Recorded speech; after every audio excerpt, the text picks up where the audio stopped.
We are now officially live. Welcome everyone to the weekly online Dhamma group.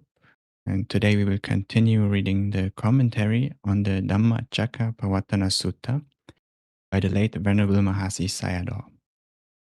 Joining us from the meditation center in Sri Lanka, Venerable Yuta Dhammo is here to elaborate on the text and answer questions. After the first hour, we will stop reading the text and have another hour for discussions and asking questions. You can already post your questions while we read. And before we begin, everyone is invited to virtually take refuge in the Triple Gem, meaning the Buddha, Dhamma, and Sangha, and accept the 5 precepts together. By taking refuge in the Triple Gem, we profess or reaffirm our acceptance of them as the guides of our lives. It's still the same formula as it was in the Buddha's time, and by reciting it, one declares themselves a Buddhist. And the observance of the 5 precepts, Panchasila, is the minimum standard necessary to form the basis of a decent life and of further progress towards Nibbana. Today we have a study participant who would like to start with the precepts. Kiki, you are invited whenever you're ready. Thank you. Ahambande tisaranena saha pancha silani yajami. Dutiyampi ahambande tisaranena saha pancha silani yajami. Tatiyampi ahambande tisaranena saha pancha silani yajami. Namo tassa bhagavato arahato samma sambuddhassa. Namo tassa bhagavato arahato samma sambuddhassa. Namo tassa bhagavato arahato samma And we sambuddhassa. cannot hear you if you're speaking. You cannot hear me? No, Bante, we cannot hear Oh. Bante. I hear we Bante. can. You can't. Namo tassa bhagavato arahato samma sambuddhassa.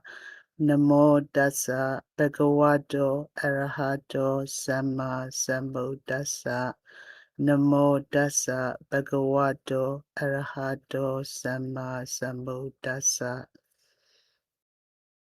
Buddhang saranang gacchami. Buddhan saranang gacchami. Dhammang saranang gacchami.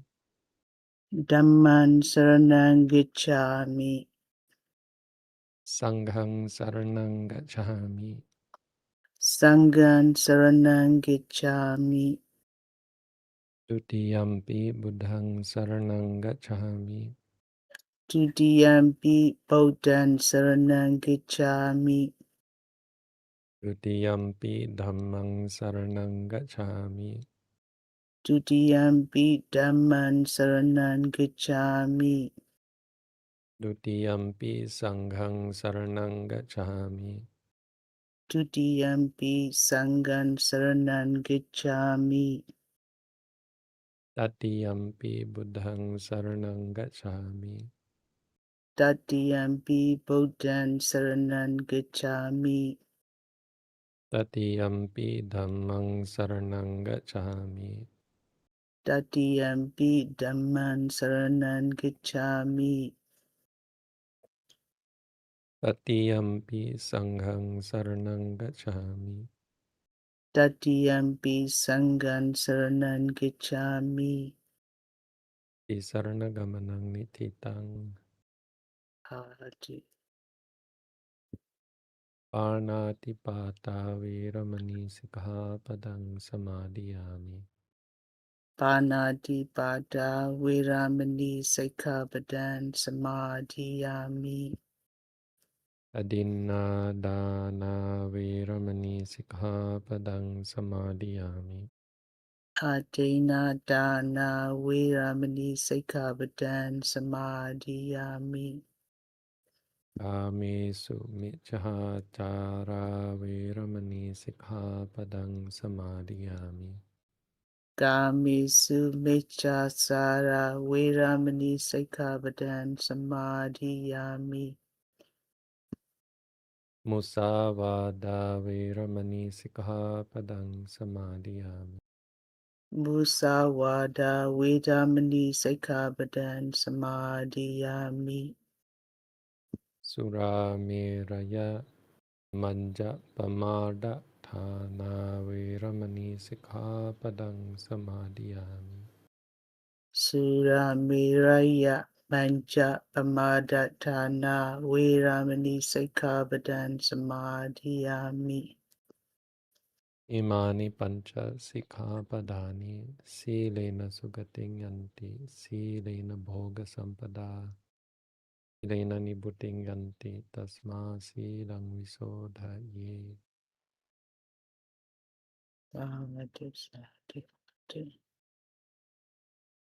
Sadhu. I apologize for my interruption earlier. So that was on my end. But I can hear you now again, Bante.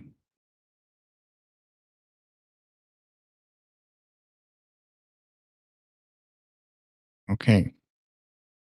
So now we will continue with the reading for today.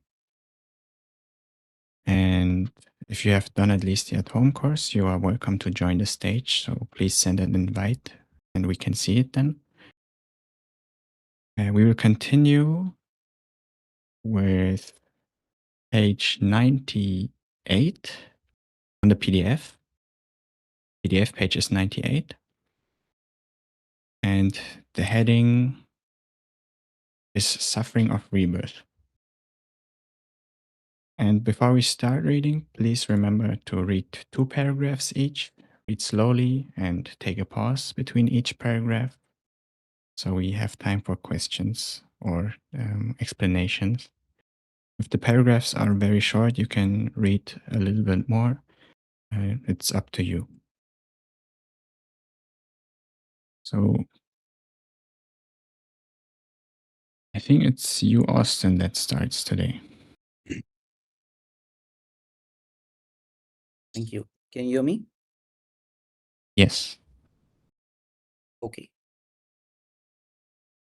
Suffering of rebirth. By new becoming, rebirth is meant the dissolution of mind and matter in the last moment in the previous existence, and after death, the first moment of genesis of new mind and matter in the next existence as conditioned by karma. This first genesis, which serves as a connecting link with the past life, is termed relinking or conception, patisandhi.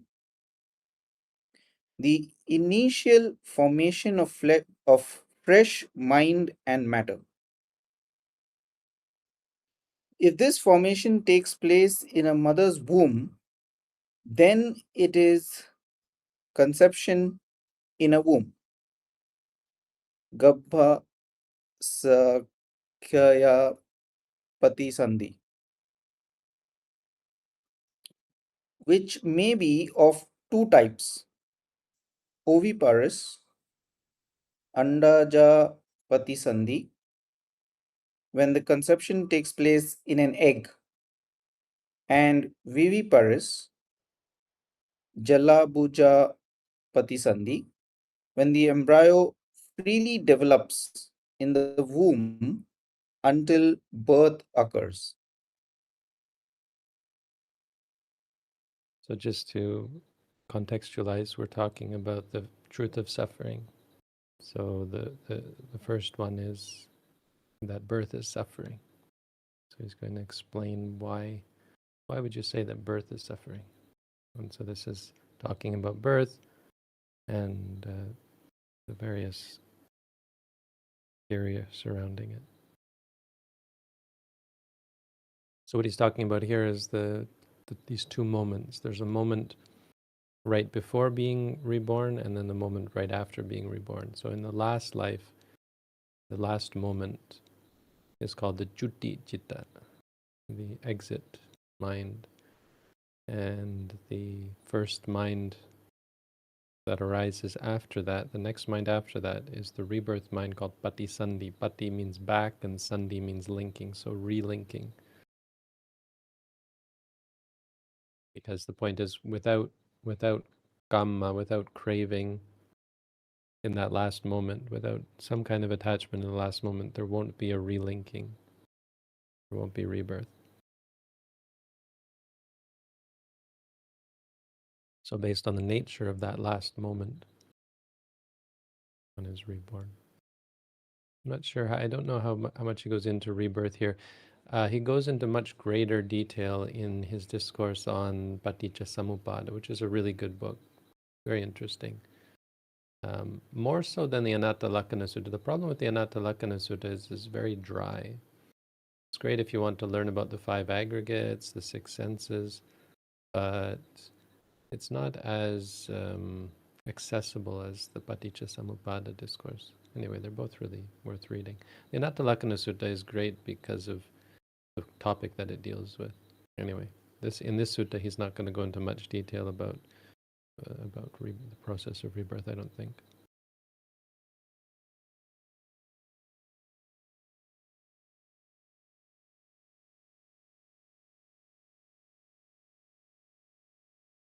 Conception in a womb, according to the Buddhist scriptures, has its origin in the semen and blood of the parents. Western medical science holds the view that conception results from the union of the father's sperm and the mother's ovum.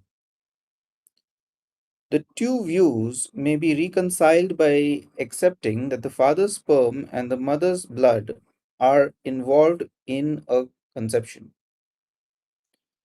This union of sperm and blood of the parents, leading to the formation of new mind and matter, constitutes what is known as rebirth, which may occur either in lower realms, apaya, or in the human world as conditioned by past unwholesome karma or wholesome karma, respectively.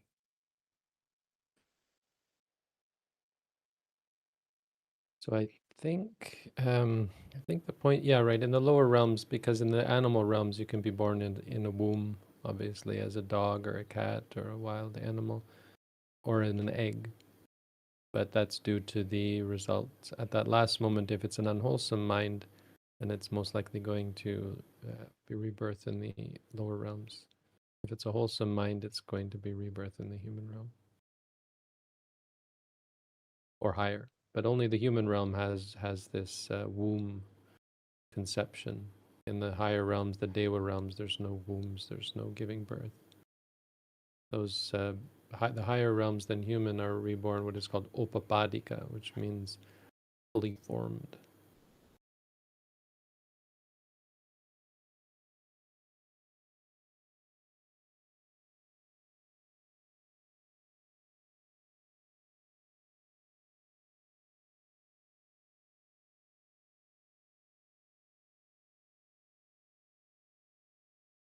Conception in moisture-laden media such as moss, Sansedaja, represents the coming into existence of some larvae. Being invisible to human eyes, such as deities, demons, ghosts, and denizens of the woeful states assume spontaneous rebirth, Upapatika, with the conscious mind and physical body already fully developed.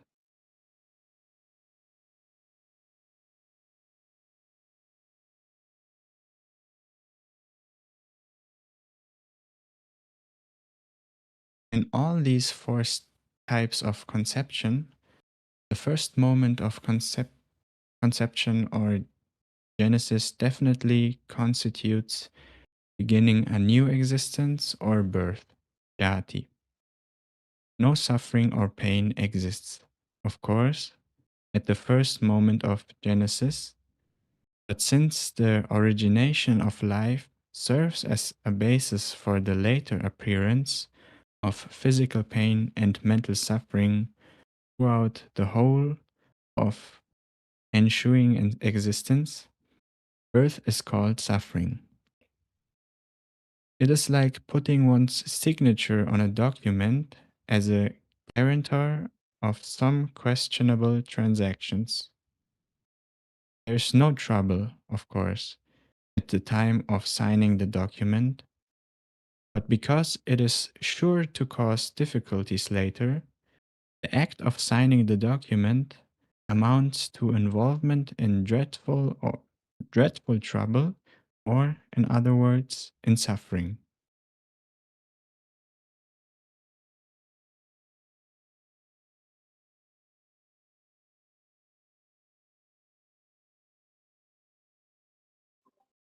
Yeah, you'll find. I once had a comment from someone who had grown up Catholic, who was hearing about Buddhist concept of rebirth for the first time in university. And she came up to me after one class and just said, "It's such a relief to think that you could be reborn again, that it's not completely decided in this life. You know, having grown up with this fear of hell, eternal damnation, the idea that you are reborn again is just such a relief, such a breath of fresh air." And that's reasonable, but once you start to think about being reborn again and again and again, imagine having to do this life ad infinitum, or signing a contract each time for life on this earth, life.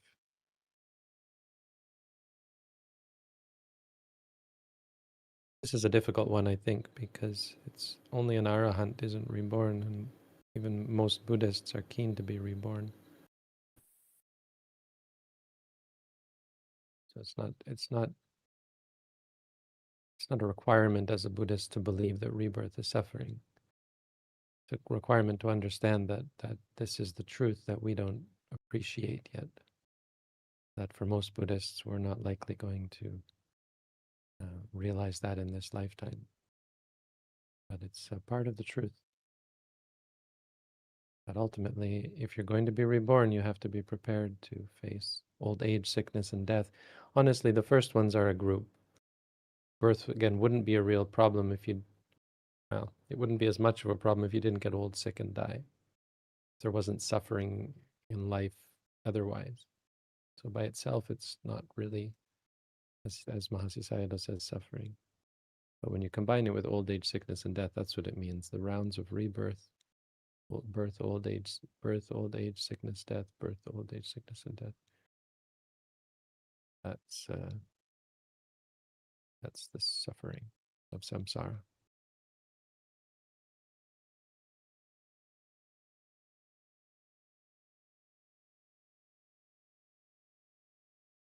But when you remember when the Bodhisattva decided to leave home, when he first entered on his spiritual quest, he didn't think about birth. He only thought about old age, sickness, and death, these three things. When he thought about these three, that moved him, realizing that having been born, he and every other living being was going to have to deal with old age, sickness, and death. And so his question was, how do I free myself from this inevitability of death? And that's when he saw an ascetic and decided that that was the path for him to leave home and try and seek out something more meaningful than just what this life has to offer, what the world has to offer, what samsara has to offer.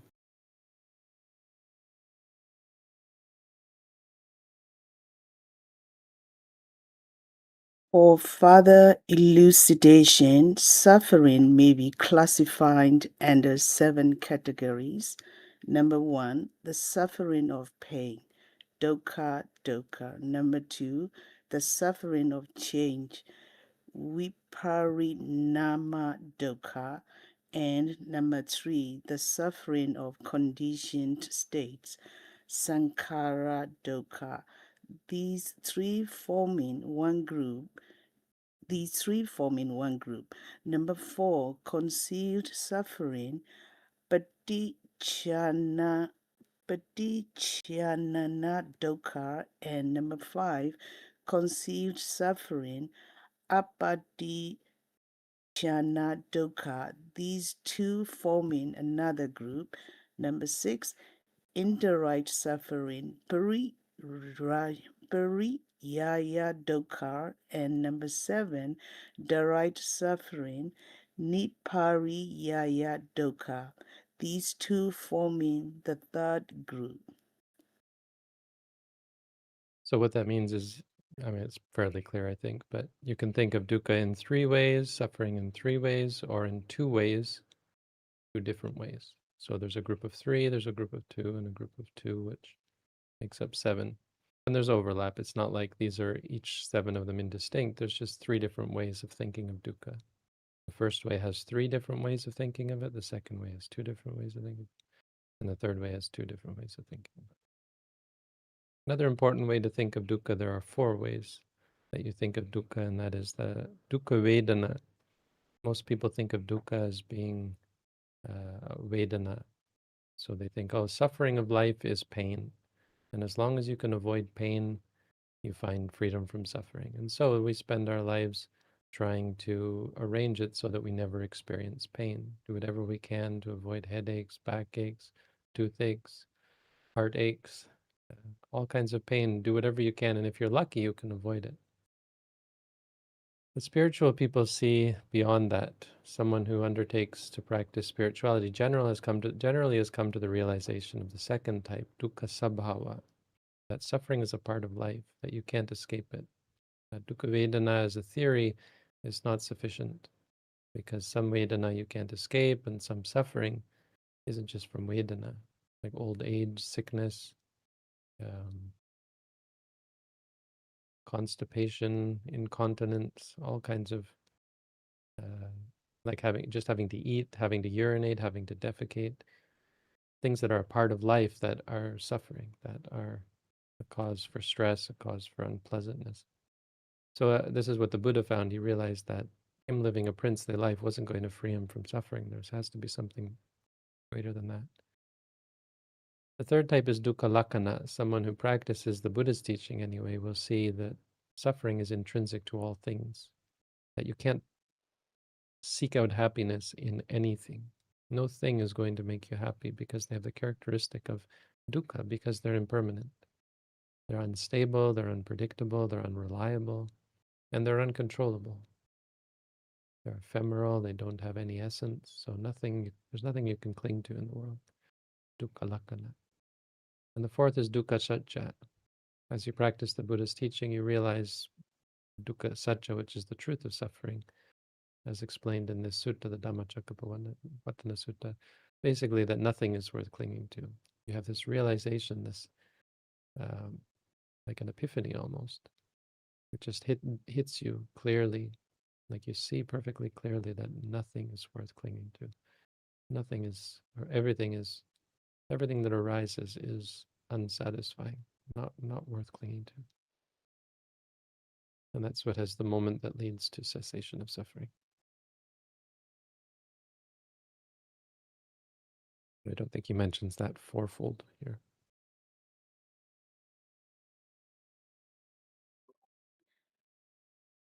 Of these 7 types, bodily aches, pains, and discomfort are one physical suffering, and worry, misery, unhappiness, and sorrow are mental suffering. The 2 constitute the suffering of pain, dukkha dukkha.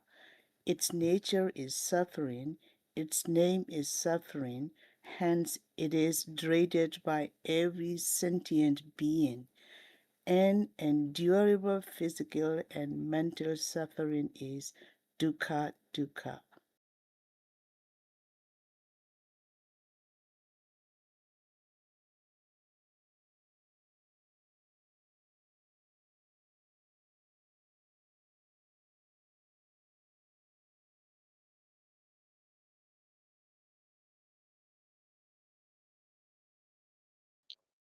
The suffering of change.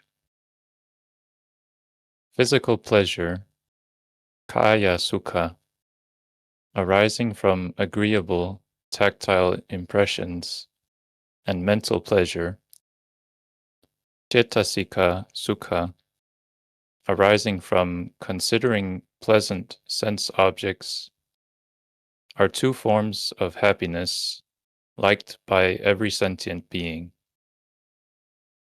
All beings pursue happiness day and night, even risking their lives, and when happiness is attained, it knows no bounds. Nevertheless, if the sense objects that have given them such intense delight and enjoyment disappear while they are rejoicing with blissful contentment, their agitation and distress is as intense as their previous happiness. Yeah, so the difference between someone who is dependent on sensual pleasure or dependent on pleasure for happiness and one who is not is that when unpleasant sensations arise, the person who is addicted to pleasant sensations suffers. Whereas a person who is free from that is still at peace. Is at peace, at least to the extent that they're not attached to pleasurable sensation.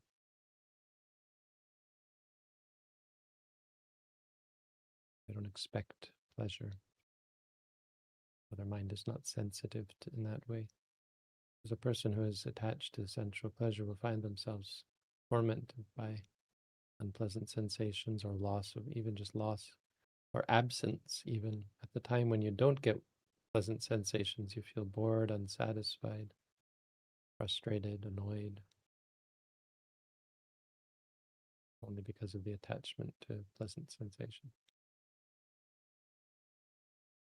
You notice that when in a Dhamma group like this, no matter how great it is, your attachment to sensual pleasure will still make it uncomfortable, boring, unpleasant.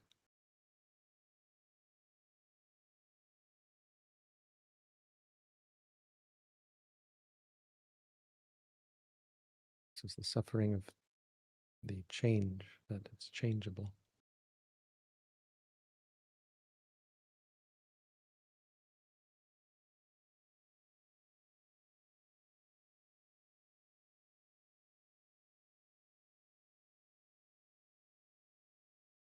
When the wealth they have accumulated in the form of gold, money, or property suddenly get lost through one reason or another, or when death or separation comes to one's beloved member of the family, whether one's spouse or children, then intense grief and distress ensue, and may even cause mental derangement. Thus, these two forms of mental and physical happiness are suffering of change, viparinama dukkha. While they last, they may seem very enjoyable, but they are replaced by intense grief and despair when they vanish. Hence, they are suffering. Happiness arising. What he's referring to there is the story of Patachara, where she lost her two sons, her husband, and her whole family in one day. You know the story of Patachara. And she went crazy. She was completely out of her mind, just overwhelmed by the loss of everything. All of her loved ones all at once. It ended up becoming a Buddhist nun and a Buddhist monk, you could say, and becoming enlightened, an arahant, and free from suffering. Free from suffering, even after having lost what most people could never bear to lose.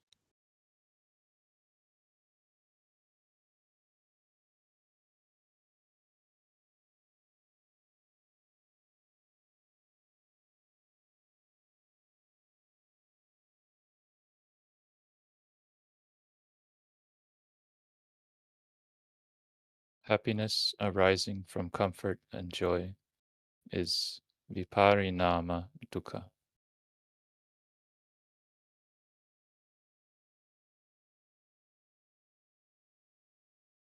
It's not suffering because it's unpleasant, it's suffering because it's a trap.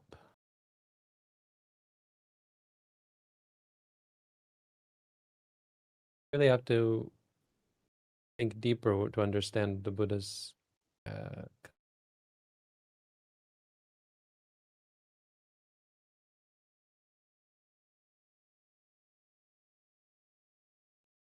it's just a source of suffering.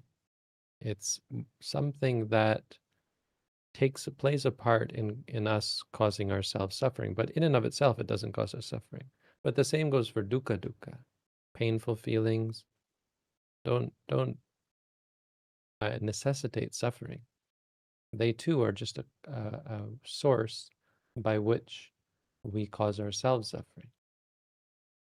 So if you don't cling to the unpleasant ones, you don't cling to the pleasant ones, then you have peace, you have happiness, you have freedom from suffering. There's nothing wrong with pleasure, there's nothing wrong with pain. And those, well, the problem is that only one of those is acceptable to us.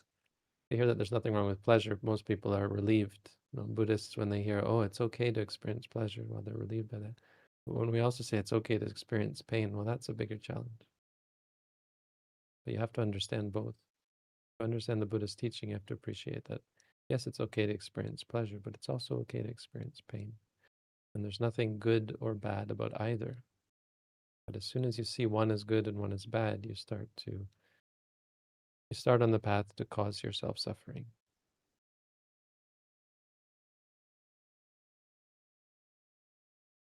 That's why the Buddha didn't have us run away from suffering. The Buddhist path is not to escape suffering, it's to understand. And he must have to say that at some point. He'll let us know what we're supposed to do about the truth of suffering. Not run away from it, not escape it, not destroy it, not fix it. Understand it, see it, understand it fully by seeing it clearly.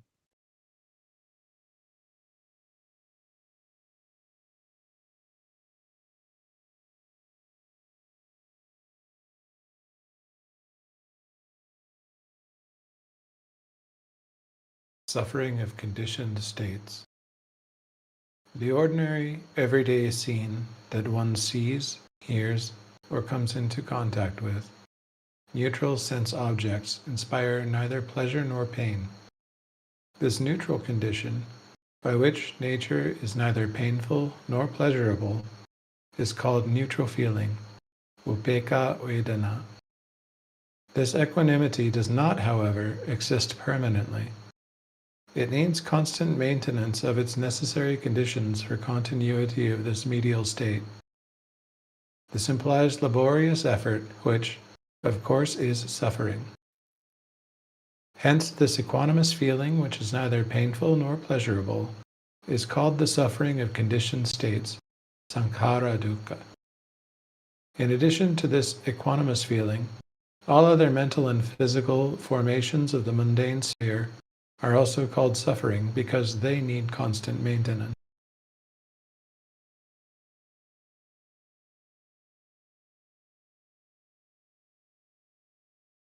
Neutral feelings and mental and physical formations of the mundane sphere are called sankhara dukkha.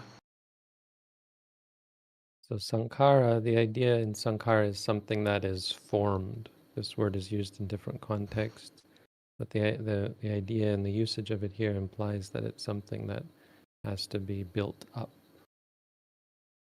and more importantly maintained.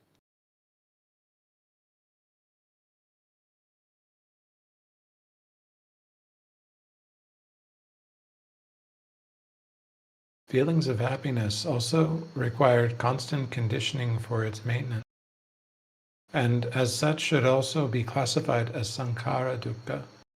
But the commentators omitted it from this classification, as it has been given a separate name as viparinama dukkha.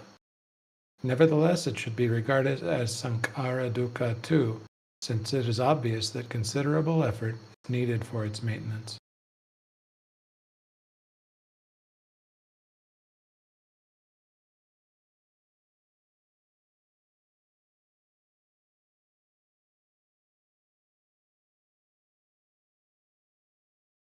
The three types of suffering explained above should be thoroughly understood, as a firm grasp of these types will help in understanding the truth of suffering. So to simply understand these three, we can abbreviate or summarize it in terms of the three types of feelings. You can see he mentions there are three types of feelings: painful feelings, pleasant feelings, and neutral feelings. So painful feelings, most people will stop there. They'll say, this is suffering. Do whatever you can to escape, to free yourself from painful feelings. You'll have no suffering. The problem doesn't end there. Pleasant feelings are also suffering. They're suffering not in and of themselves, but they're suffering because when you like them, when you indulge and not indulge, but when you cling to them, then you set yourself up for disappointment when they're gone. Fear even of losing them. It can be very stressful during the time that you have access to pleasant feelings, being afraid or having them threatened. Someone threatens to take away what you like. Fear, also suffering. Even just the potential for change causes stress and suffering. That's the second type of suffering, not just pain, but change. And the third type of suffering is just the work that we have to put in to maintain both neutral and pleasant feelings. He specifies, as he says, neutral feelings because they haven't been mentioned yet, but pleasant feelings as well. The point is you have to work hard. Just in a practical sense, you have to get a job, and people work 40 hours a week, 50 hours a week, 1 job, 2 jobs, 3 jobs,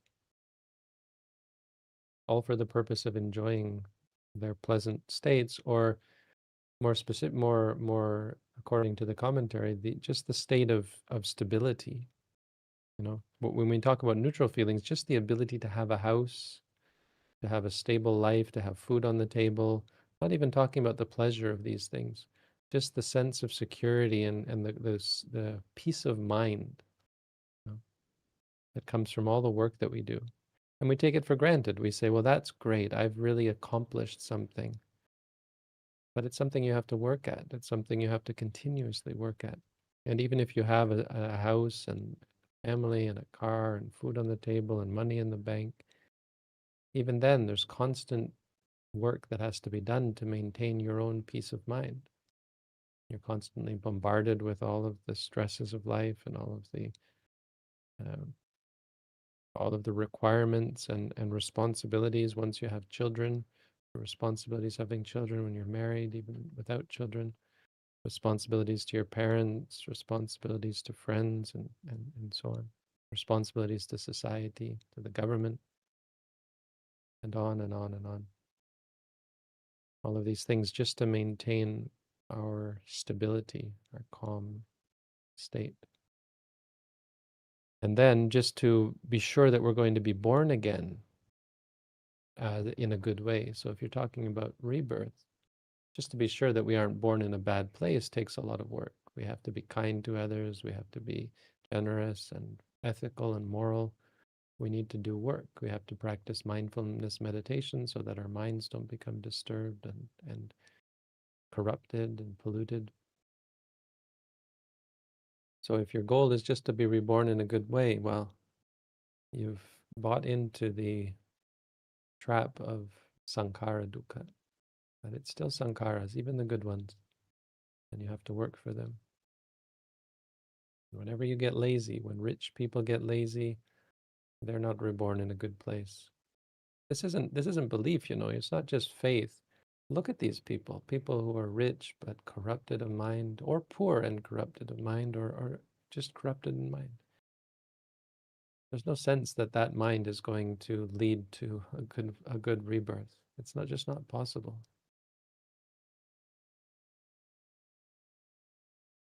Praying won't stop stones from sinking into the lake. And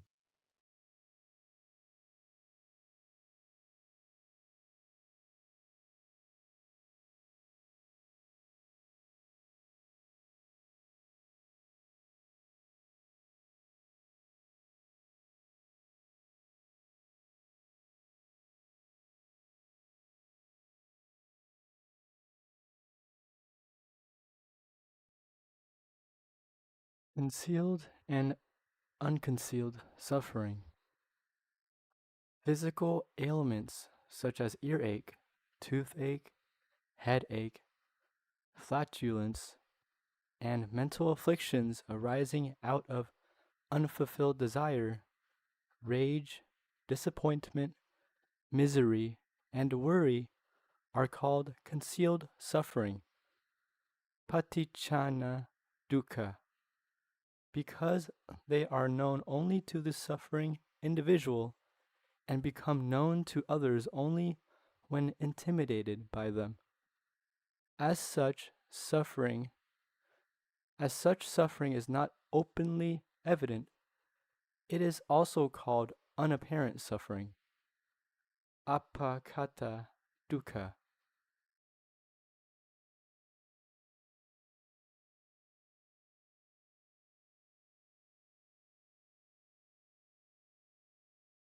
Physical affliction such as from sword cuts, spear thrusts, or bullet wounds is not hidden, but quite apparent and evident. It is therefore called unconcealed suffering, apatichana dukkha, or apparent suffering, pakata dukkha.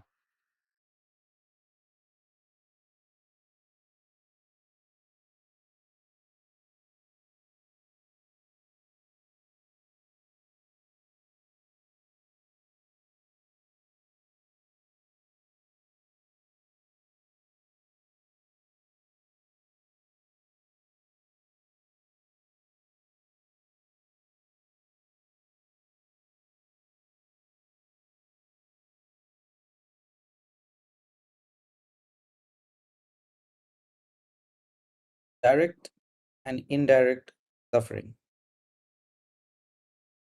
All mental and physical formations that can give rise to physical and mental afflictions are not in essence suffering, but as they are the basis of suffering of one form or another, they are known as indirect suffering, pariyaya dukkha. They are dreadful in view of the suffering they will surely arise, that will surely arise from them. As in the example just given, it is dreadful like giving one's guarantee to a transaction by signing a bond for which compensation has to be paid later.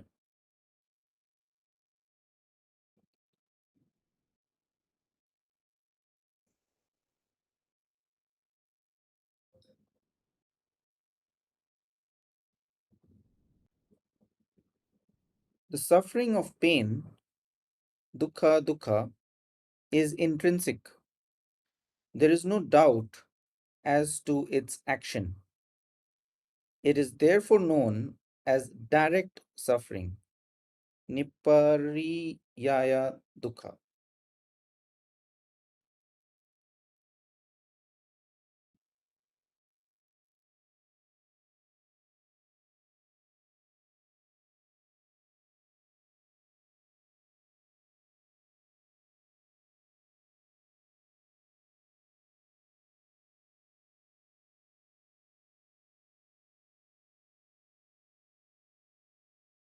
Of these 7 types of suffering, taking birth and a new existence comes under an indirect suffering according to the above classification.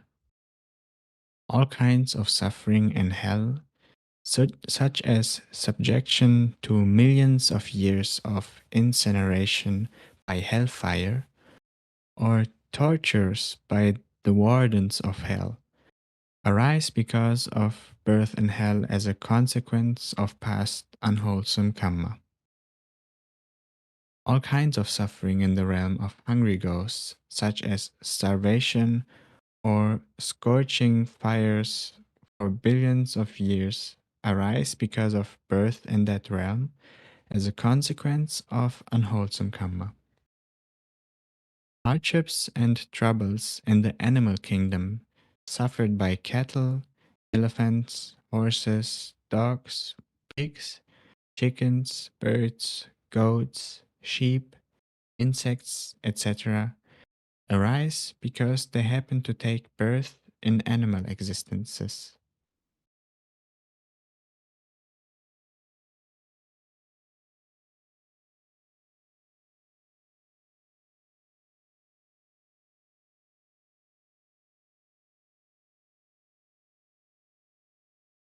Human misery, characterized by scarcity of the essentials for living, such as food and clothing, is brought about by the fact of taking birth in a human existence. Even when well provided for, as in the case of affluent people, there is no escape from suffering, which is inflicted on them in the form of physical and mental distress due to illness and disease, unfulfilled desires, fear of oppression by their enemies, aging, etc. All these miseries come about because of birth and the human world, thus being the foundation for all the sufferings that ensue throughout the whole span of life. Taking birth in a particular existence, birth is regarded as suffering.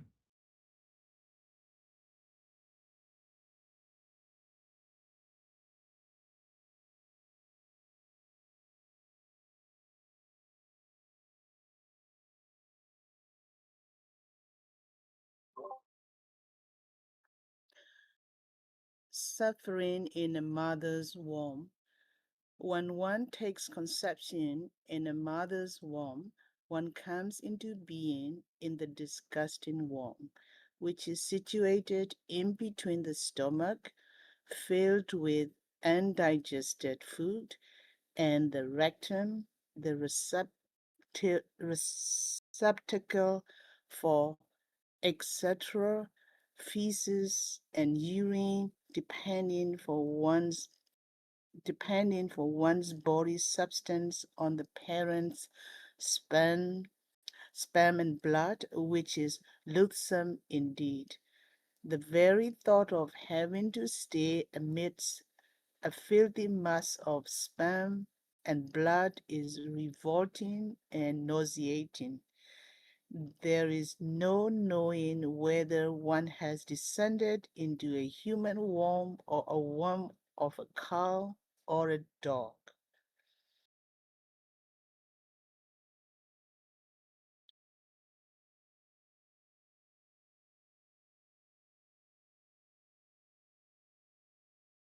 "20 or 30 years ago, a certain elder used to recite a verse, Dhamma cradle, emerald cradle, in the course of his discourses. The verse gave a description of various kinds of cradles, ranging from emerald-studded golden cradles for royal infants to the miserable wicker baskets of poverty-stricken families.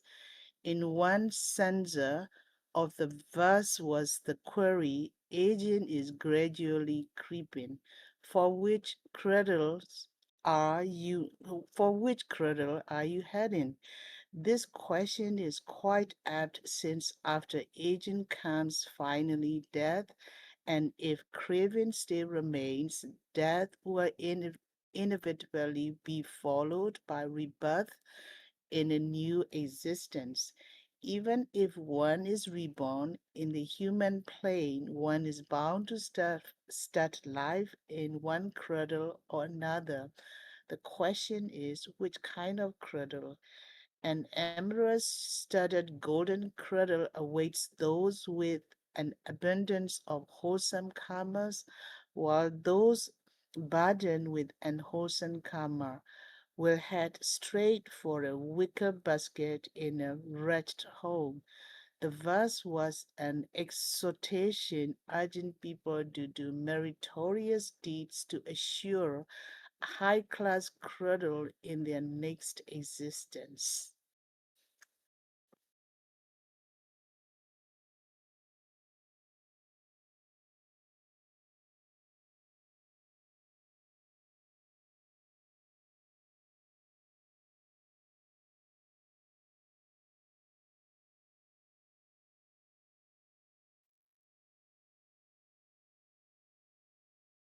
I would also urge you to ponder a while on the question of which kind of mother's womb you are heading for, to become mindful of the dreadful suffering attendant upon birth, and to strive for the cessation of the cycle of rebirth.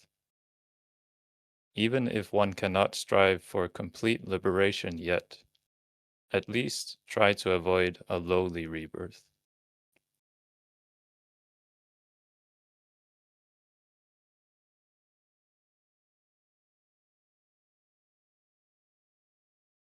What I have described is how one is faced with dreadful suffering of rebirth from the moment of descent into the mother's womb. Then during the period of gestation for 9 months, other sufferings follow. When the mother suddenly moves, sits down, or stands up, the extreme suffering one undergoes is like a kid being whirled around by a drunkard, or a young snake fallen into the hands of a snake charmer. The young baby in the womb of a modern mother inclined to athletic exercises is likely to be subject to more intense sufferings. When the mother happens to drink something cold or swallow something hot or acid, the suffering becomes a real torture.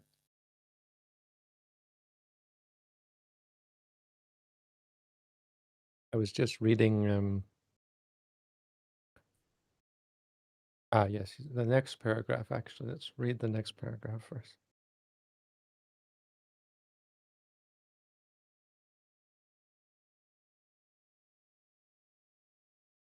Suffering at birth. It is said that the obstetric pains of a mother at childbirth can be so excruciating as to prove fatal. The child's agony could be no less, could prove fatal too. The pain that arises after birth, when its delicate body is taken in by rough hands, washed, and rubbed with rough cloths, is like scraping the sore spots of a very tender wound. The pains described so far relate to suffering endured from the moment of conception to the time of birth. Yeah, I was going to say that I read about the pain that a mother, or not the suffering of a mother, of course, during birth can lead to the death of the child and the mother. But after birth as well, the changes to the woman's body are pretty awful, can be pretty awful. Some of the suffering that the mother goes through. And yet we romanticize birth, right? It's a miracle. And we conceive of such clinging to the newborn child. The mother, most of all, having spent 9 months building up a narrative in their mind and a relationship based on the very real experience of spending 9 months with this developing human being. But there's more to it as well. Past life, of course, plays a part. So sometimes a mother will have in rare cases, no connection with the child. You hear about these cases where the mother just looks at the child and has no affection for them whatsoever. I mean, obviously, modern science has explanations, sort of quasi-explanations for that, but from Buddhist perspective, the relationship is going to be very much related to past lives as well. It's why we're born in a certain womb in the first place, our connection with our mother and our father from past lives. And that there's not really anything romantic about it, I guess is my point, because it's so much, I mean, he paints such a good picture that only a Buddhist could do. Because only a Buddhist would think to be a little bit, to remove the romance from it and talk about it in terms of what's actually happening. As a Buddhist or a doctor, maybe. The blood and the uncertainty, you know, when you're sunk in this place, and the mind becomes connected with this new body that's completely basic, you know, that has just very slowly obtains vision and vision and hearing and sensation, physical sensation, and basic thought, basic experience. Imagine the 9 months of this. It's not beautiful. It's not sugar and spice. It's not emeralds and gold. It's blood and it's heat and cold and whatever food your mother subjects you to, I guess. And then it's the pain of the birth, both for the mother and the child, with lots of blood and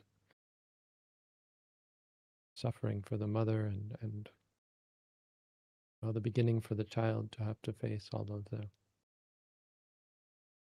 trials and tribulations of life.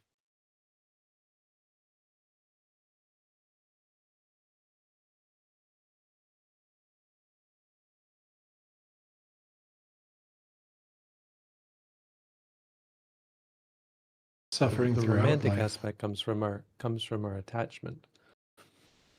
And the reason why it's romantic is because, well, we have an attachment, and the romanticism itself cultivates the attachment. It's important that, regardless of course, loving your children, there's no expectation that Buddhists shouldn't have an attachment to their children, but it's important to realize that we do this to ourselves. We create this connection and we create this attachment, which does set us up for suffering when our children don't act the way we want them to, when they're threatened,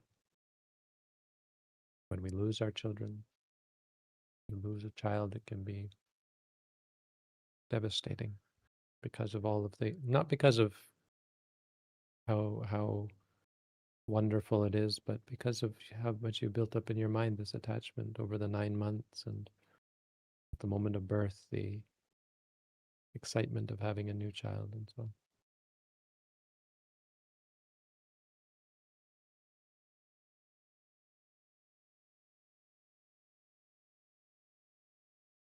Suffering throughout life. Thereafter, there will be distress and discomfort, such as stiffness, heat, cold, or itchiness, while one is too young to alleviate them oneself by changing postures.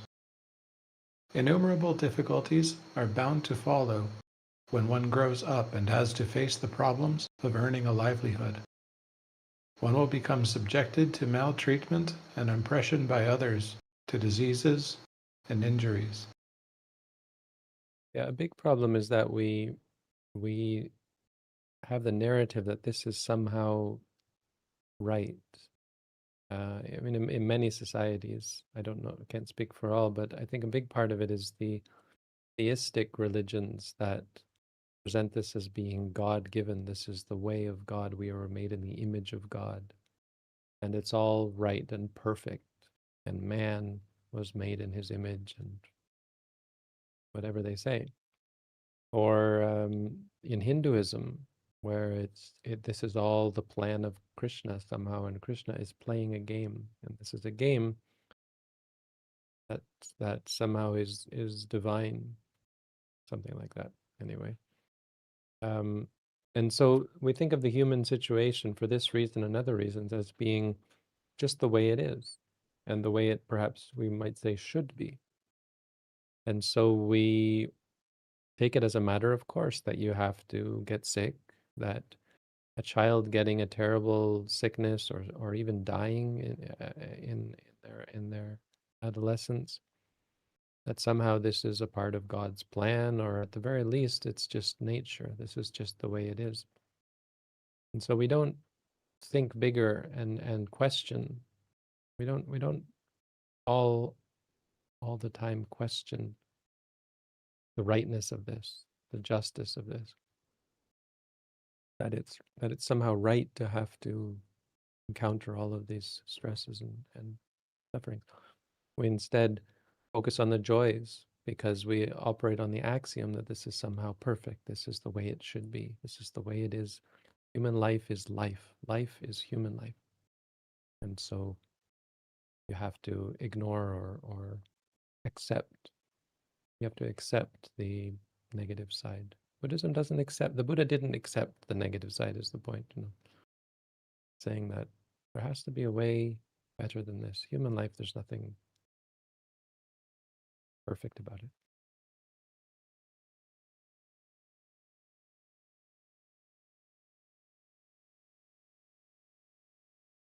Since we've crossed the first hour, we will stop with the text reading for today. Thank you for those who are reading. Thank you, Venerable Yuttadhammo, for explaining different parts. And we'll slowly move on to the Q&A, but you can also remark on things about the text we read today. So everyone is welcome to use their microphone.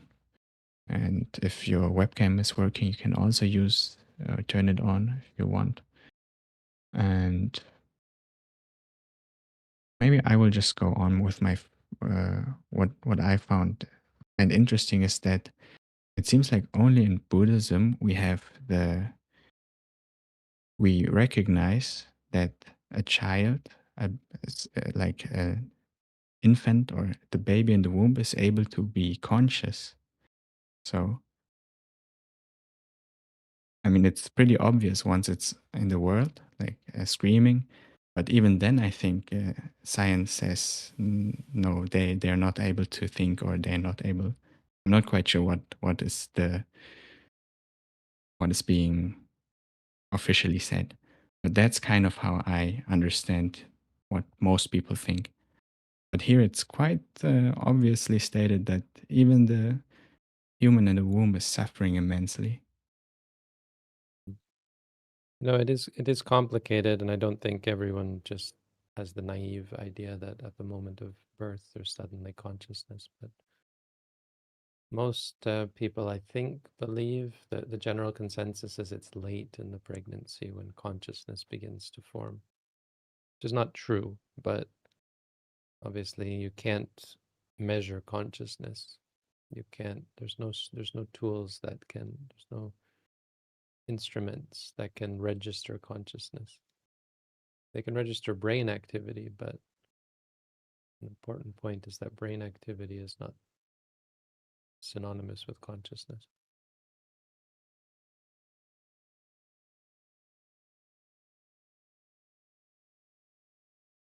But it's fair to say there's not a lot going on in the very beginning. The Discourse on Paticca explains it in much more detail about the stages of the development of the fetus. But at that very moment, there already is a mind that is invested in this growth process.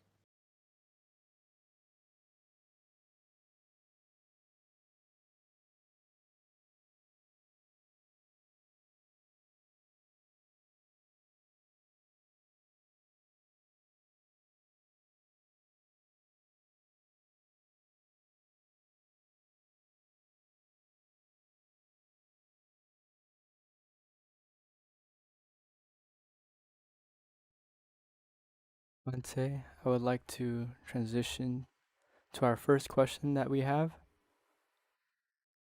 The question is Is it possible for a being to train to be able to choose a favorable rebirth, where they can practice and gain awareness, and keep doing that for eternity, without being moved up and down by karma?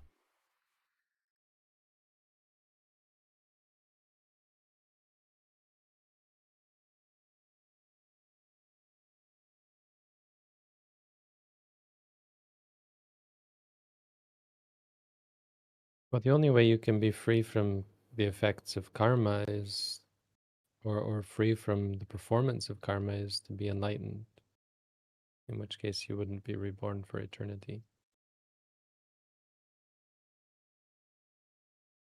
But I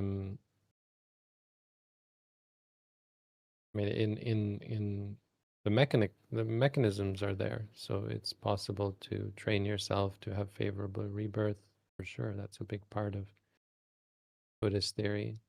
It's just not possible to have that for eternity unless you continue to develop and if you become enlightened, then you'll never be subject to karma again. You'll never perform any karma. There's no greed, no anger, no delusion. Problem is, as long as those are still there, well, there is still further karma as a result of their arising, the rising of greed, the rising of anger, the rising of delusion. But every person's path is distinct, and certainly some beings are able to stay in a good way for a long time, just as some beings stay in a bad way for a long time. But for the most part, it's just up and down, up and down. Because, I mean, if you think about it, the only way you can really have constant up is if you have good teaching. If you have a good instruction and support and an example to follow. When the Buddha's teaching is here, we can talk about development, and we can talk about ethics and generosity and meditation, but when teachings like this aren't around, it becomes more difficult. There are many teachings that teach about killing, the good of stealing, lying, cheating. Bad examples that we'll get caught up in. Very difficult to consistently, life after life after life, develop only in a good way.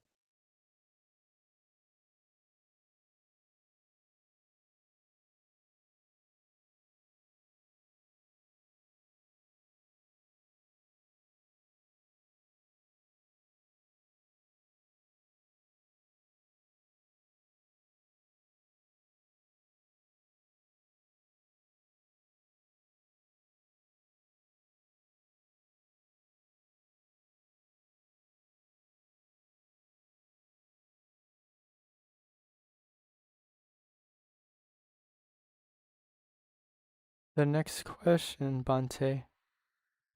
Is it correct to say that our goal is to end suffering, not find happiness? Happiness is impermanent, and therefore we must give up on happiness in order to be free from suffering. As such, the end goal is a state of apathy rather than happiness. No, that's not true. One monk once asked, Yamaka once asked Sariputta, how is it that Nibbana is happiness when Nibbana has no arising of Vedana? How can it be happiness when there is no arising of Vedana? Vedana means feeling. And again, this is what people think suffering is a sort of a feeling, and they'll say happiness is a sort of a feeling. So when someone believes that, they will ask, how is it possible that Nibbana is happiness? Because Nibbana is the highest happiness. Nibbanang paramang sukhang. How is that possible when there is no Vedana? Sariputta's answer is, it's precisely because there is no Vedana that it is the highest happiness. So when you say a state of happiness rather than, or state of apathy rather than happiness, well, first we have to say, we have to question, or we have to point out that even if one is apathetic, there can still be happiness. Right? The problem is the word apathy is pejorative. I think we've had this word recently in a Q&A. People asking, but doesn't it make you apathetic? I mean, I don't know the precise definition of the word apathy, but it's just a word. But when you use that word, you're using a word that is pejorative, I think. I'm not 100% sure, but usually when we use the word apathy, I mean someone who just doesn't care. But I mean, technically that's kind of true. You're not pathetic in the sense of having sympathy. Apathy, sympathy, is that the opposite? A person who is enlightened will have kindness, friendliness, and they will have a sense of righteousness and the sense of not doing evil and sticking only to kind and good deeds. But they don't care. Just because you don't care doesn't, like when you have a happy feeling, just because you don't care doesn't mean you don't have the happy feeling.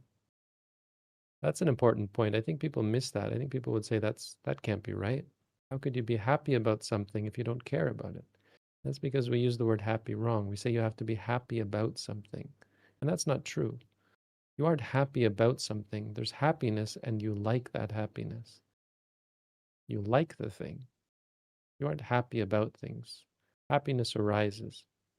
But when we say we're happy about it, we're actually saying we like it. And that is a distinct reality that is not necessary. So enlightened beings often have great happiness, great pleasure, physical pleasure, mental pleasure. What they don't have is mental suffering. But they don't have mental suffering because they don't see that pleasure as happiness. It's not. Sariputta's answer is because, as we saw in the text, as we read from Mahasi Sayadaw, pleasant feelings are suffering. Liking them is a cause for stress and disappointment, fear and worry about loss, anger, frustration, boredom. All of these things come from our attachment to pleasurable feelings. They're impermanent, they're ephemeral. Okang, tomorrow's Dhammapada, Bitasa Bitaya Rati Jatokika. Rati Jatokika means, and the pleasure is minuscule. The delight, Rati, the delight is minuscule. So you delight in pleasurable sensations, but the circumstances surrounding it are wrought with fear of loss and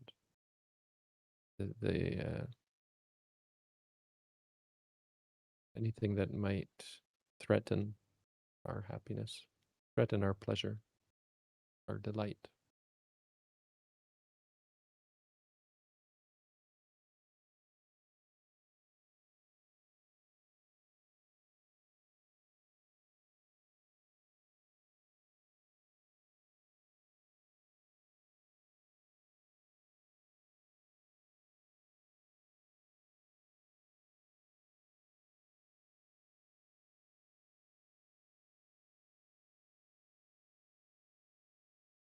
The next question, Bante.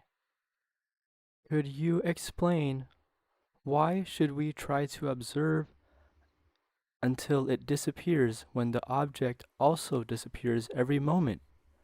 Is it for a stronger samadhi?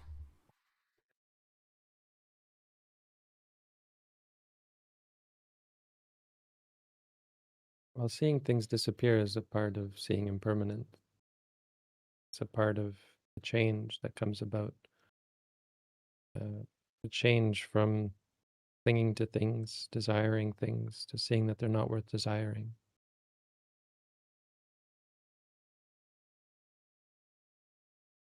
What you'll often hear from meditators is that meditators who experience calm is that they feel calm generally, or they're more calm through practice. So they have a sense that it's me that's calm, I'm calm. And if you ask them, How many times do you note it before it disappears? They're puzzled. They say, well, I'm just calm in general. There's often this is a common response that exemplifies the need to pay attention and notice things going away, to realize that you're wrong.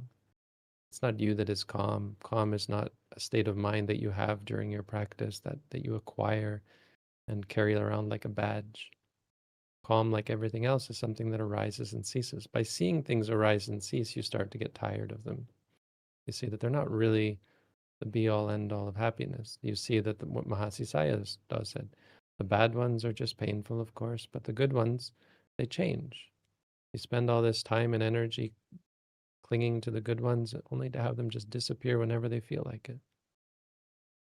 And neutral feelings as well. The calm states, you start to realize that they're not always there. It's work to get them to stay. It's work to get them to arise. It's work to get them to stay. Work, work, work. That's never ending. So when that's your goal is something that never has a conclusion. You never reach the goal because you always have to work to maintain it. Seeing the cessation is a very important part of growth, and which leads inevitably to nibbida, getting tired of it, tired of this clinging, tired of seeking out and obsessing over things that are not worth it.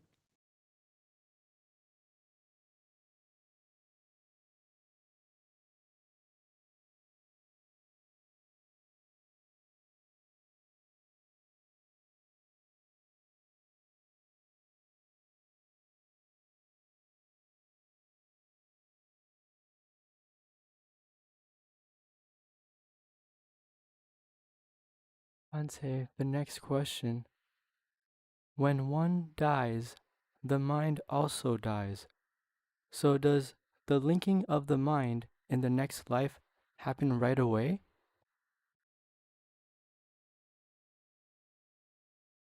But one doesn't die. When we say one dies, it's a concept. We say this person died or that person died, but we don't say I died. It's not something you experience. I mean, you experience what you conceive of as, oh, there's my death happening, right? You conceive of that, but that's only a concept. Death is only something you can measure in other people. You say, oh, that person's now dead. But the reality is the mind doesn't die either. Not especially at that moment, because the mind is not a thing.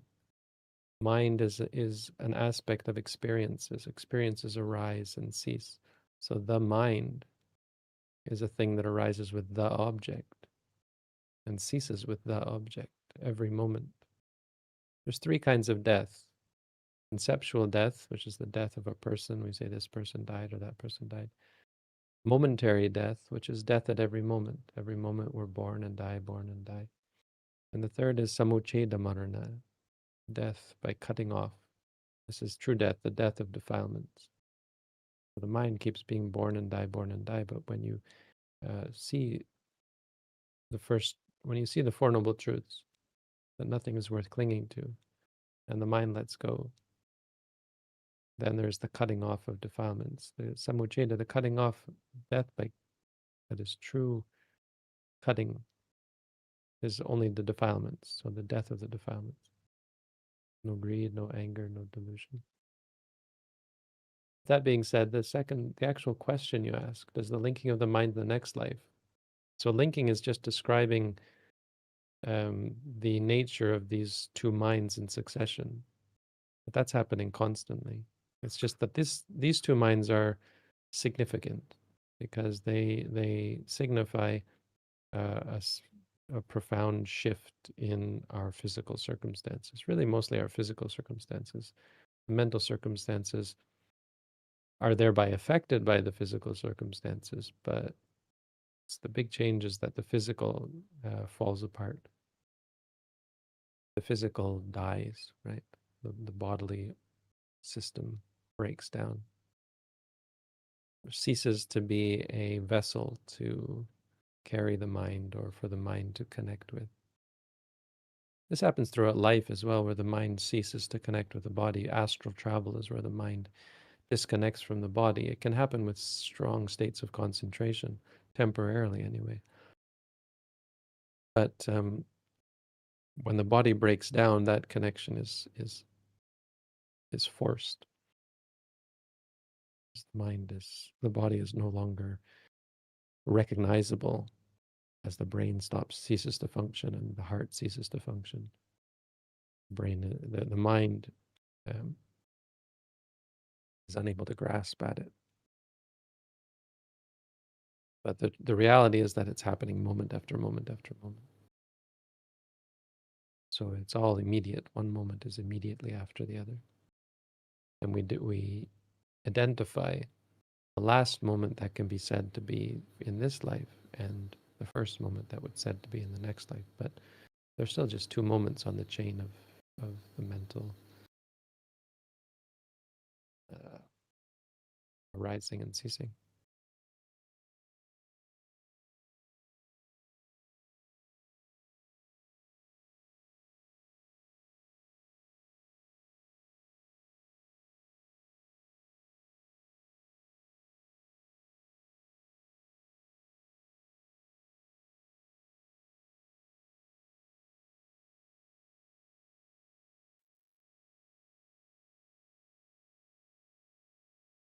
The next question that we have, Bhante.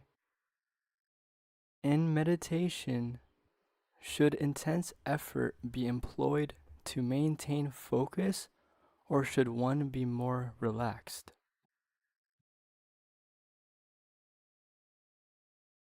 One should apply focus to this fact that you're not focused.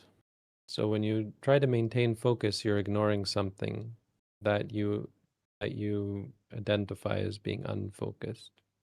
But there's probably a lot going on. There are many reasons for that. There can be liking, disliking, there can be drowsiness, there can be just distraction, there can be worry, there can be doubt, there can be fear, there can be boredom.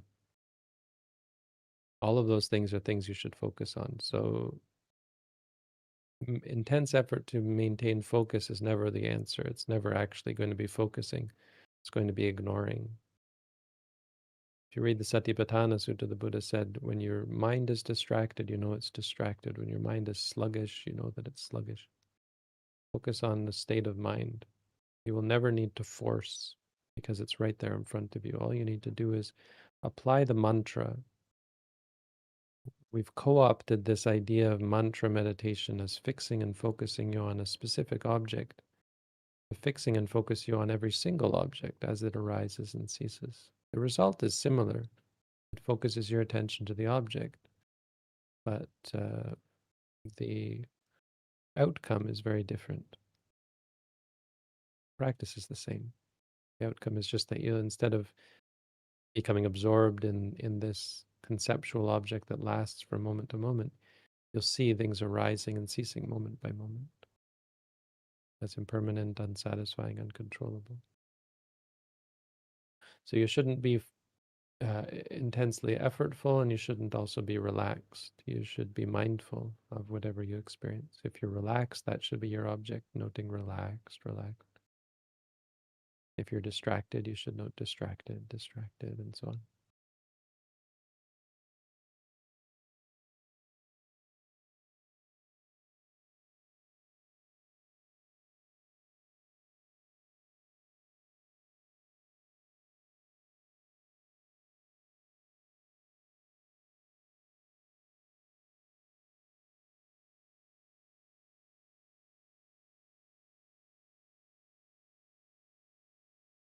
The next question that we have, Bhante. Is the human realm the only realm for one to practice vipassana to attain enlightenment? Are there any other higher realms where the meditation is possible and thus will allow one to reach enlightenment? Thank you.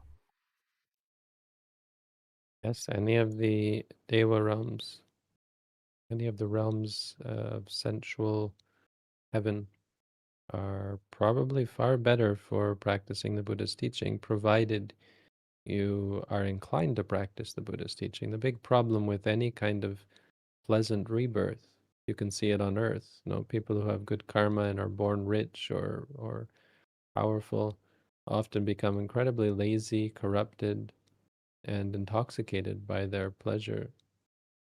The same goes to a certain extent for the angels, for devas.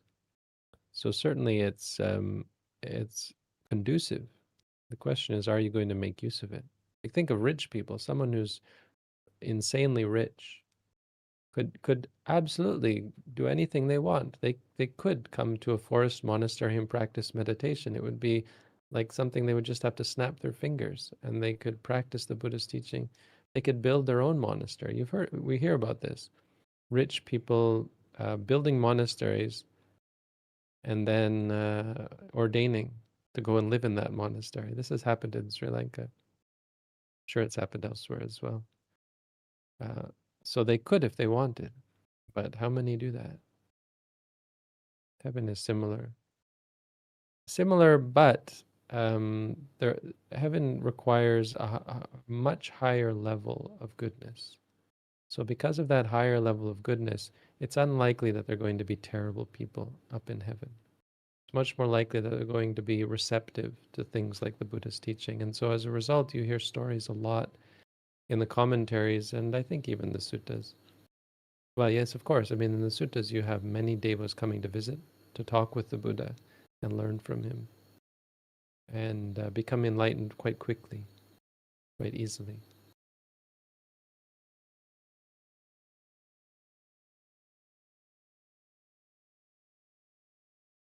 The Brahma realms, some of the Brahma realms at least, you cannot become enlightened in, not practice the Dhamma. So the higher realms that you enter into through the intense practice of samatha, of tranquility.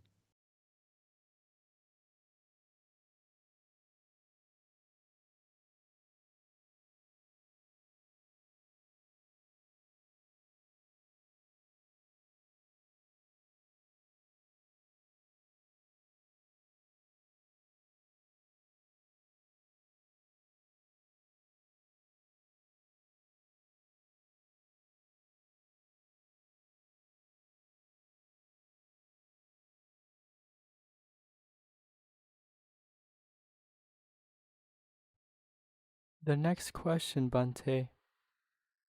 Many people, especially old people in my country, practice so that they can be born in the Dewa realms. Do you think it's a bad goal? For the reasons I just said, I think the answers are similar, that it's quite likely that it's a bad idea. It's a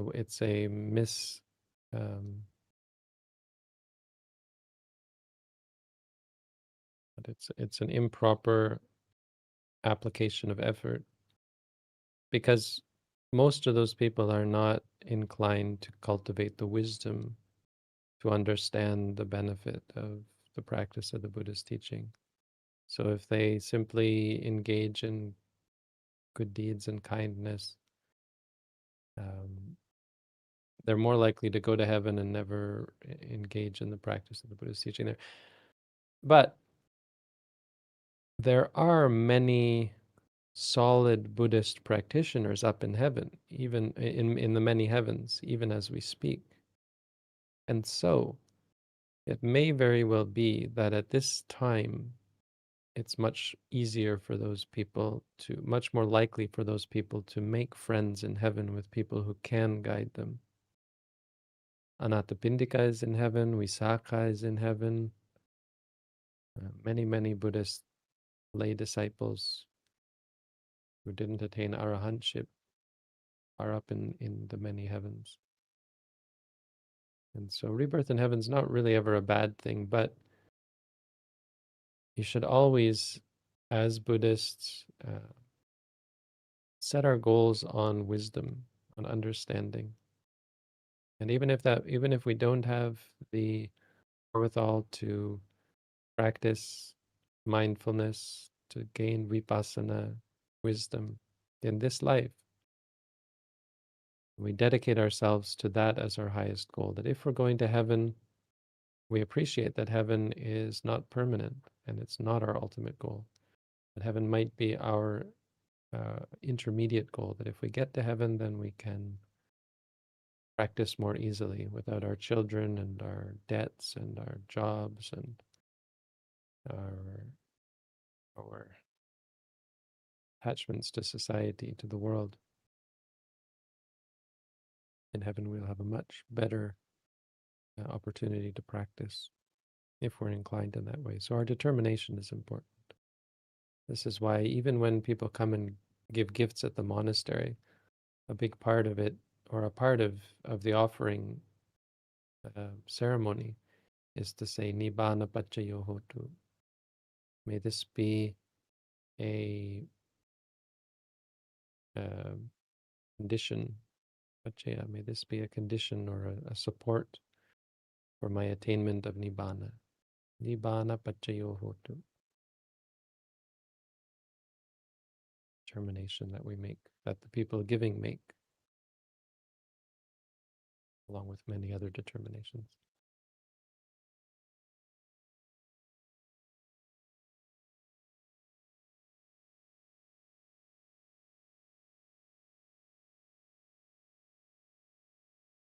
We shouldn't be afraid of going to heaven, I think, is the point. You often hear of people saying heaven is a bad thing, don't go there, which is absolutely not true and in no way in line with the Buddha's teaching. The Buddha often taught about how heaven is a good result of the cultivation of goodness. He just always pointed out the limited nature of it, that it's not, can't be your end goal, because if you go up to heaven and are negligent there like you were here, it'll just end and you'll wind up back on earth again, maybe in a bad way.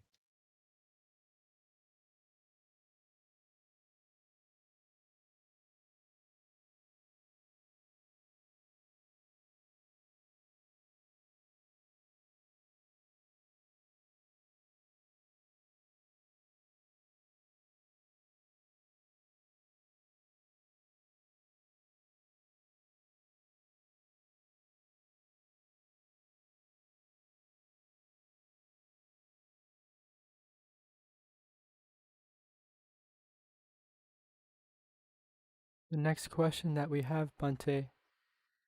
I have listened to most of your discourses, which have greatly enhanced my understanding of mindfulness meditation. It's really shaped how I approach life. I find myself sometimes putting on your talks, not for the wisdom they hold, but simply to ease myself into sleep. Is this a respectful way to engage with your teachings?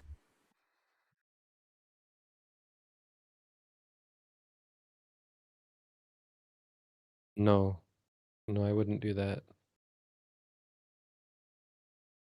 Wouldn't do that.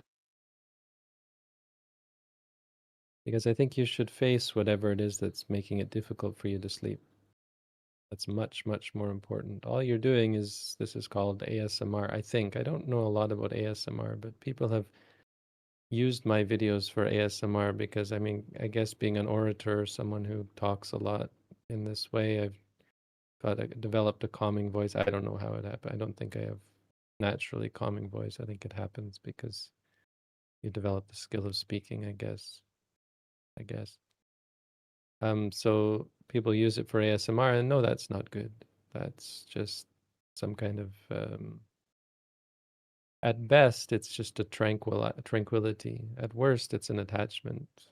So you like the sound, or you like the calming feeling of the sound, or that sort of thing. It's just like putting on calming music, or people who go to sleep with nature sounds on and that sort of thing. Nature sounds and nature in general is good more because of what it isn't. It isn't something jarring. So that's okay. There's nothing wrong with that per se. But when you actively seek it out, you're trying to avoid an unpleasant state. And by avoiding it, you're making yourself more susceptible to it, more vulnerable to it, more sensitive to it.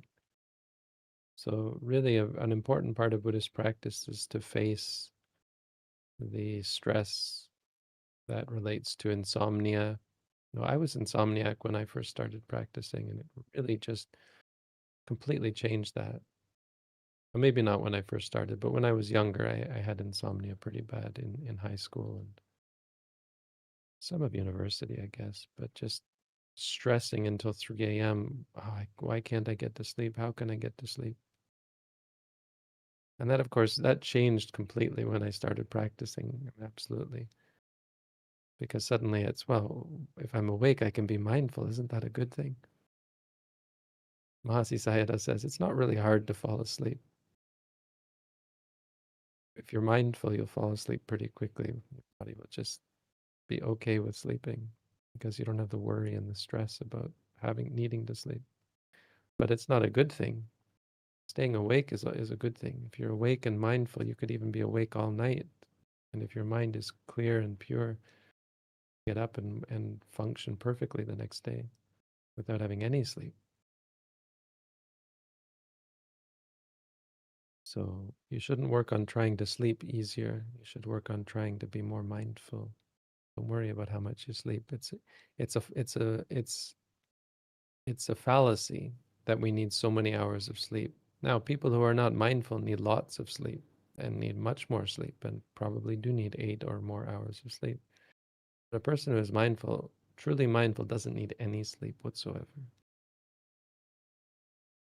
No, I'm not expecting most people to be at that level. But that's the direction we should be headed. When you're living in the world, you'll need some sleep. A fair amount of sleep. But you shouldn't be worried about the amount. It doesn't help you sleep better.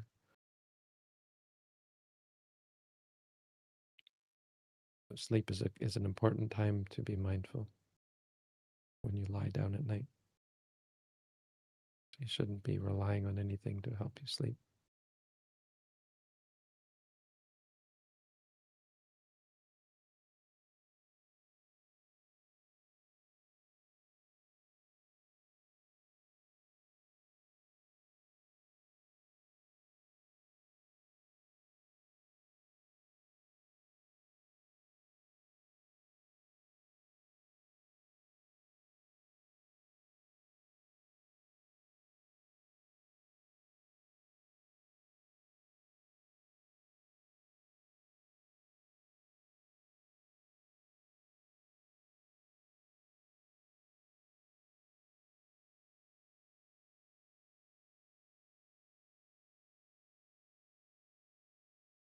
The next question, Bhante.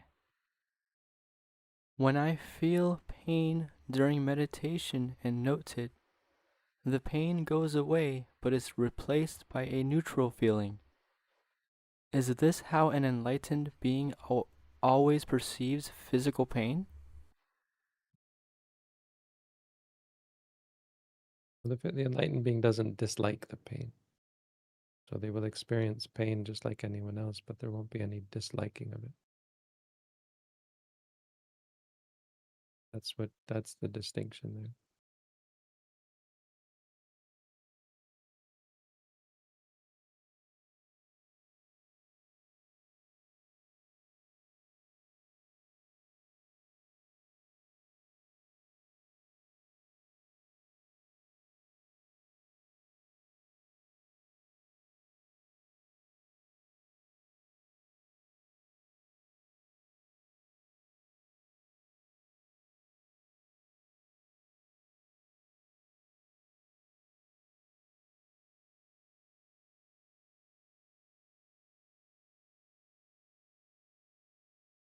Bhante, the next question. I have noticed longer meditation sessions becoming more difficult. The first hour is bearable, and I can stay mindful, but by the end of the second hour, I am giving into despair and losing mindfulness. Do you have any tips to maintain meditation for a long time? I don't know what type of meditation you're practicing. We don't ever encourage we rarely ever encourage meditators to do more than an hour each of walking and sitting. And then only if you're doing many hours a day already. If you're only practicing once or twice a day, I wouldn't suggest doing more than 30 minutes walking, 30 minutes sitting.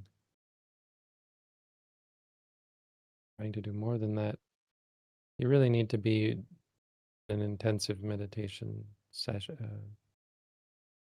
environment where you're again doing many hours a day. So if you're doing 8 hours of meditation a day, let's say if you're going to meditate 4 times a day or more, then 1 hour walking and 1 hour sitting is still the maximum that we recommend.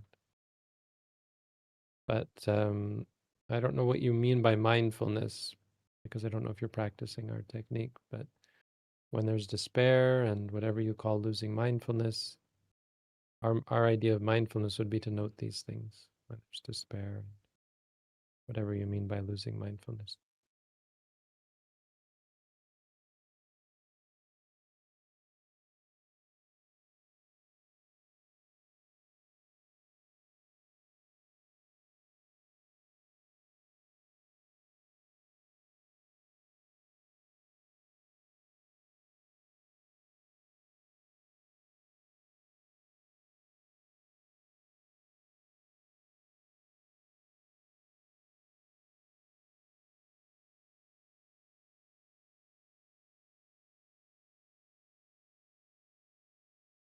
The next question, Bante.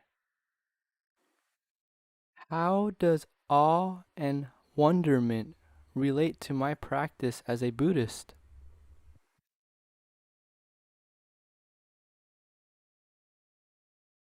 Well, not in a good way usually. I mean, to some extent there is what you might call awakening experiences of realization and surprise. But when you use words like awe and wonderment, there's a hint of liking in there, right? When you're in awe of something, it's usually an emotion we use to describe something that we like. We might not acknowledge that technically, but that's why we use the word awe instead of surprise, I guess. Because we're impressed. Awe usually means you're impressed by something. In other words, you like it. And wonderment, you also like that. Right? You don't have states of wonderment at how bad something is. You can be surprised and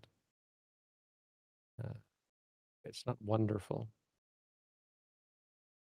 So yeah, the problem with those words is that they're usually tied up with liking, and liking is the problem. Surprise isn't the problem.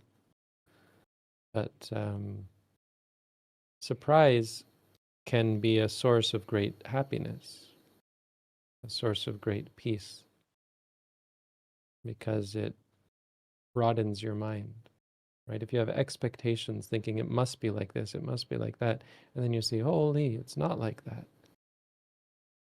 That can change you profoundly. It can start to change the way you look at things, and in a good way. So you're more flexible, less reactionary, less judgmental, and with less expectations. And that can lead to great happiness and peace. But not liking. Liking is the problem. The big one, liking is something that so many meditators have to learn for the first time, have to learn about for the first time. Often you'll ask them if the meditator liked this or like that, and they'll say, I didn't think of it like that. They'll even deny, they'll say, I didn't notice any liking. And that's the truth, is they didn't notice it. But the truth is not that there was no liking. The truth is that they don't realize. They just feel happy, I'm happy. Happiness isn't the problem. It's like pain, We say pain is bad. Pain isn't bad. Disliking pain is bad. Happiness isn't good. Happiness isn't bad. But liking is bad. Happiness and liking are two different things. Pain and disliking are two different things. So it's not so much about the words that you use as it is about the reality behind them. And most likely those words are coming from a liking or a wanting. You want to have this experience of awe and wonderment because you like it. So it's the liking and the wanting that are the cause for stress and suffering, when you don't get what you want and you lose what you like.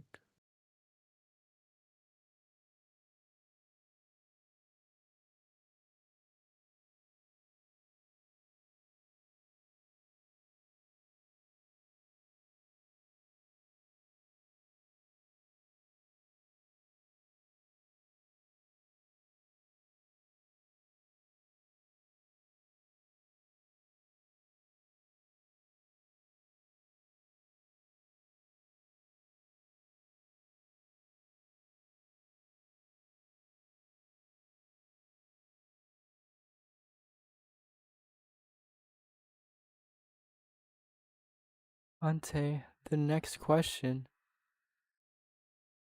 Are positive affirmations and self-talk a good practice?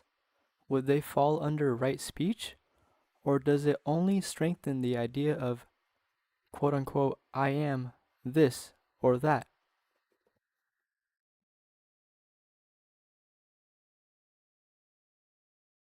Yeah, not really good.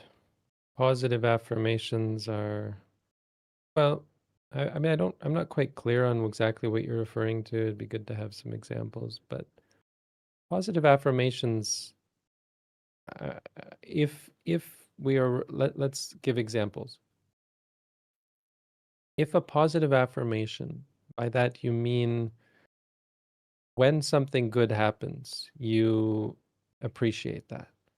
Not like it per se, but what I mean is when you do something good, you uh, you remind yourself that that's a good thing, and you appreciate that you've done this good thing, to encourage yourself and to have confidence when you feel good about doing a good thing. Not precisely liking it. Liking can arise, but when you affirm the good things that you did. But when you affirm, I am this sort of person, or even when you lie to yourself, and you use positive affirmations to try and manifest something, saying, I am worthy of this, or I am worthy. So it's not exactly lying, but it's not, you don't have any reason to say that you're trying to manifest it. You're saying, I am worthy of this, I am worthy of that. I don't know. I suppose mostly we don't think of it as we just try to remind ourselves, right? So for example, if you feel yourself unworthy, a positive affirmation might be saying, I am worthy. I deserve this or deserve that. This isn't good. It's not really lying. It's just trying to change your attitude.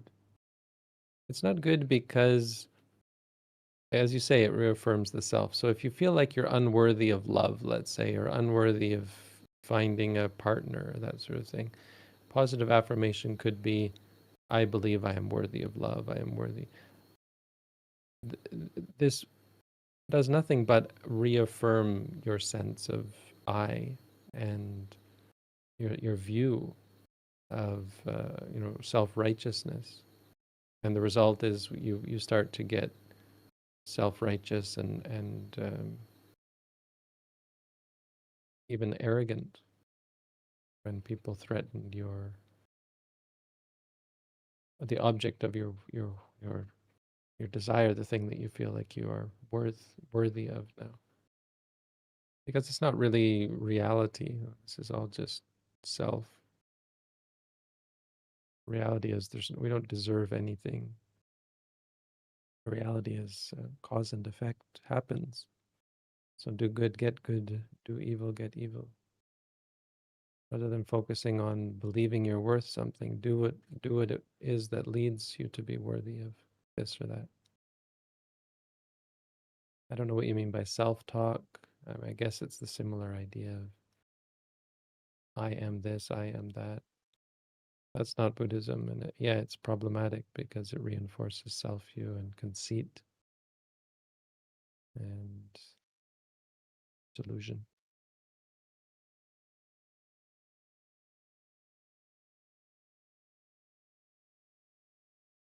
But positive affirmations are like, this was a good thing that I did. I think that's okay.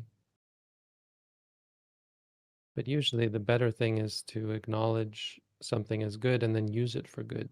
So a good thing that we do is we share the goodness with others. We wish for the power, through the power of this goodness, may all beings be happy, may all beings be well, may all beings be free from suffering. You can dedicate it to your parents. We often dedicate our good deeds to others. So this is an affirmation of the good, but it's more a practice of sharing the goodness with others. Another way is to affirm the good in others. That's a very good, much better than affirming your own good, is affirming the good in others as a means of cultivating kindness, generosity, appreciation, overcoming jealousy and stinginess, and hatred and cruelty, affirming the positive in others. It was very valuable.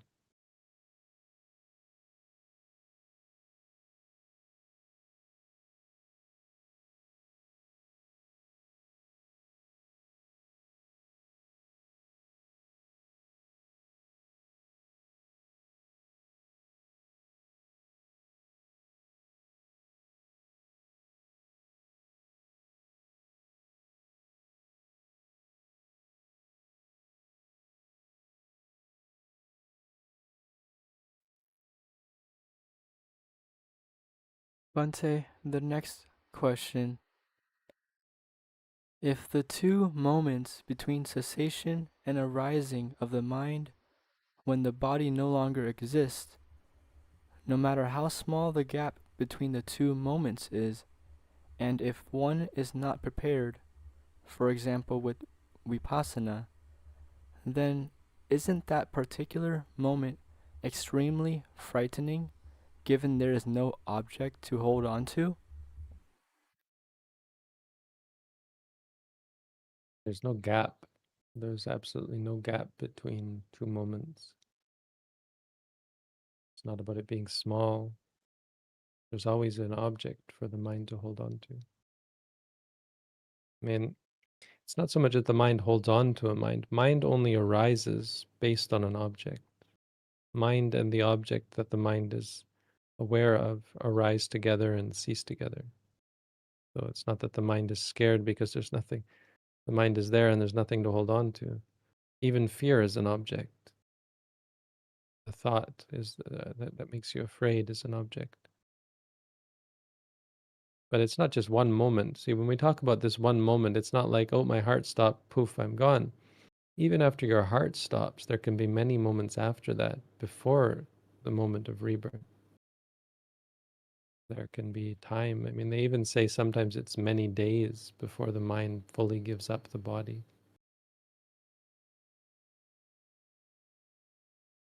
But there comes a moment where the decision is made and the mind. He's going to talk about some stories and examples and ideas of how it feels to experience this process. I mean, certainly death obviously can be very afraid, but I don't think for the reason that you're suggesting, because it's not really the way it happens. But there can be great fear because there's no body to hold on to. This body is just gone. There can be terrifying sights and, kind of like dreams, sort of imaginations. And if you're not mindful, if you're not ready for them, your mind will just cling to them, and that will be your next rebirth. Rebirth based on fear. You're ready for death before you die. This is a Buddhist axiom. Buddhist mantra.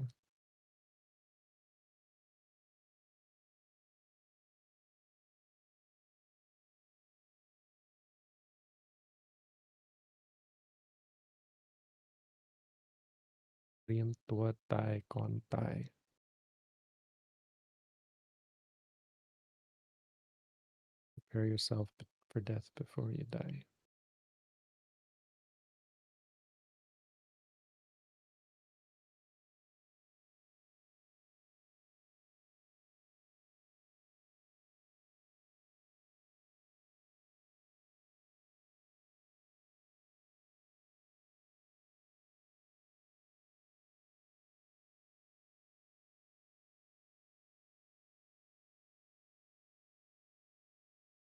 The next question, Bhante.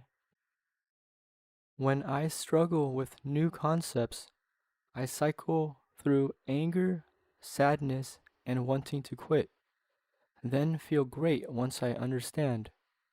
What's happening here, and how do I break this pattern?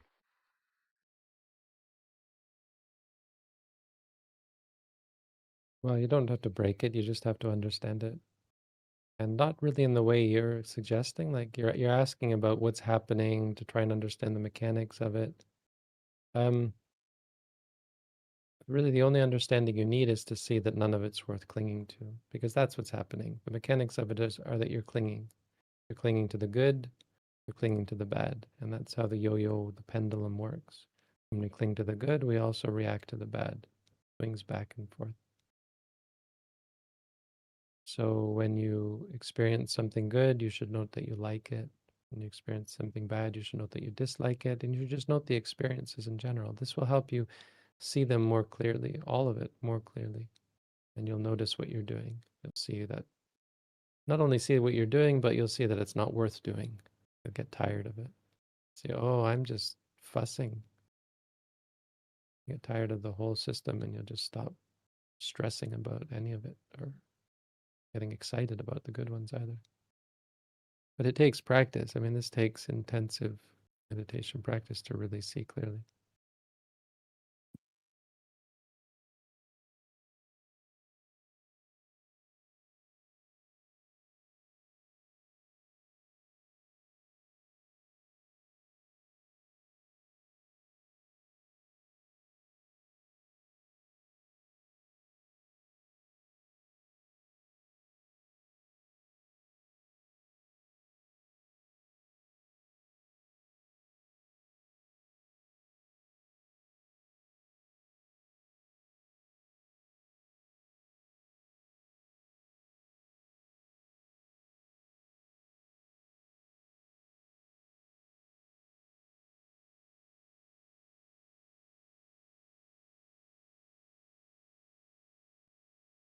Bante, this next question was a little bit hard for us to understand, so we'll let you interpret it. How does one gain back the spark in life after battling and winning against mental problems without grasping to the loss of it? There is a short addition in the chat now. They meant without grasping to the fact the spark isn't there.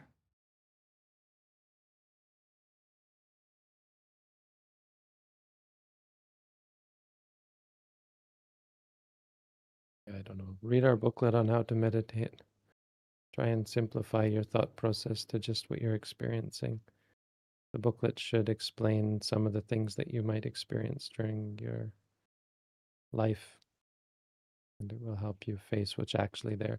The big problem is not to create these narratives and not to use words that are just conceptual, like spark, like battling, like winning, like problems. Focus on the moments and try and see what's actually there. Because once you start using these words, you're creating a narrative that isn't really there, and it blinds you to what's actually really there, right? Once you're looking in the wrong place, you'll never see what is to be found. You have to make sure you're looking in the right place and looking with an open mind, rather than having a narrative about what's going on. Try and look and see what's actually going on and use words that describe the experiences moment by moment.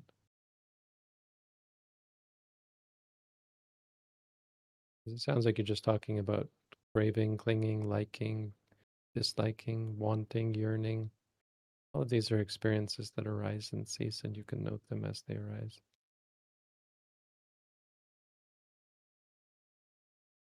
But kind of what you're asking, when how do I this, how do I that? Well, it's quite possible that, yeah, it sounds like what you're asking for is not something that we teach. We don't teach you to do that. We teach you to let go. Not to gain, not to get anything, but to let go of everything. Nothing is worth clinging to. It's a basic Buddhist principle.